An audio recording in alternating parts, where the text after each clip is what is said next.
वा वा म्हणजे वा. आज दिवाळी सारख्या सणाच्या दिवशी सकाळी सकाळी आणि मंगलमय वातावरणात तुझ्या हातून ही सप्तरंगी रांगोळी आणि तुझ्या गळ्यातून निघणारा जो सप्तसूर आहे, खरोखर दोघांचा मिलप अगदी सुंदर झालाय बघ. तुझ्याकडे बघून आणि तुझ्या वास्तूकडे बघून तुझं भविष्य एकदम उज्ज्वल दिसतंय बघ. आणि ती नांदीच मिळाली बघ इथे. अरे बापरे तात्या, एवढं कौतुक झेपायचं नाही हो मला. मंजू, याच्यात एक बी शब्द खोटा नाही बघ. साक्षात मा सरस्वती आणि महालक्ष्मीचा भाग झाल्यासारखं होते बघ. अप्पा, महाकाली पण तेवढीच आहे बर का. ते फक्त मला माहिती. काय ग मंजू? तुमचं आपलं काय. या, आमच्या नवीन घरात तुमच्या सगळ्यांचं स्वागत आहे. या बसा.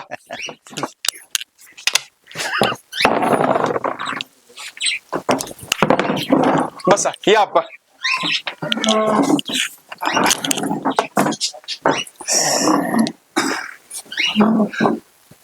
मग कसा झाला दिवाळी पहाटचा कार्यक्रम? अरे सदा एक नंबर कार्यक्रम झाला बघ तो दिपाळी पहाटचा. तू ना चांगल्या मेजवानीला बुकलास. हा तुला सांगतो, भैरवने जो काही क्लायमॅक्स केला तो अगदी अप्रतिम. माझ्या तर आतापर्यंत अंगावर काटा येतो बाबा. अहो सांगता काय तात्या? पण जाऊ द्या, हा जीर तो वजीर. पण पुढच्या वेळेला मी नक्की येईल. पण सदा एक सांगू का तुला, तू ना घर आहे ना खूप मस्त पैकी बांधलं बरं, एकदम टुमदार आणि देखणं. अहो तात्या, मंजूची भक्कम साथ, त्याच्यानंतर शास्त्रशुद्ध शेती, आपल्या नवीन टेक्नॉलॉजीचा योग्य वापर आणि सगळ्यात महत्वाचं म्हणजे महादांचे अत्याधुनिक खत, या सगळ्यांच्या एकत्रित बळावर उभं राहिलं हे माझा वैभव. अगदी खरंय. खरा टर्निंग पॉइंट म्हणजे मागच्या वर्षी कांदा आणि केळी जास्त भावी एक्सपोर्ट झाला. इथंच चित्र बदललं.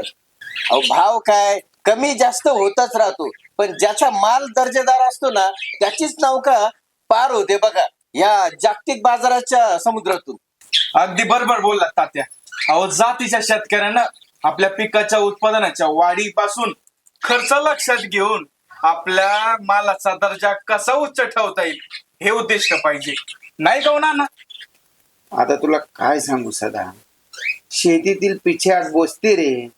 हे गावात पोक्कळ पाटील की मिरवण्यात धन्यता मानली, पण शेतीची पूर्ण धुळधाम झाली रपारप.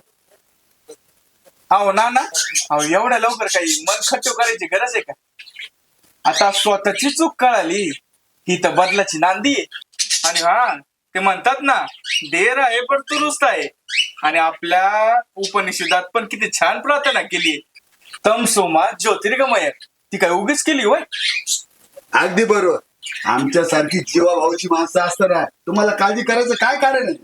भुजंगराव तुम्हाला सांगतो, आज आहे ना, आज सदामुळे आणि गणपतमुळे गावातल्या सर्व तोट्यात गेलेल्या जमीन आहे ना आज फायद्यात आहे. आणि त्याचं ज्वलंत उदाहरण म्हणजे ना मी.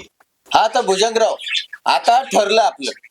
आता आपण काय करायचं, तुम्ही जे रब्बी कांदा लावणार आहेत ना, बरोबर आहे की नाही, आता त्याच्यासाठी नियोजन कसं करायचं, काय करायचं याचं इत्यंभूत मार्गदर्शन आहे ना आपण सदाकडून आणि गणपकडून घेऊया आणि एकदम नियोजनबद्ध आपलं बी प्लॅनिंग करू. काय घ्या आपण फराळ घ्या. तुमच्या नियोजनाला पाठबळ देण्यासाठी माझा दिवाळीचा फराळ खा आणि तोंड गोड करा. आणि हो, पिकांना सुद्धा महाधनच्या आधुनिक आणि चवदार खतांचा फराळ द्यायला विसरू नका. काय शेवटी का महाधन असेल तर महालक्ष्मीची कृपा होतेच.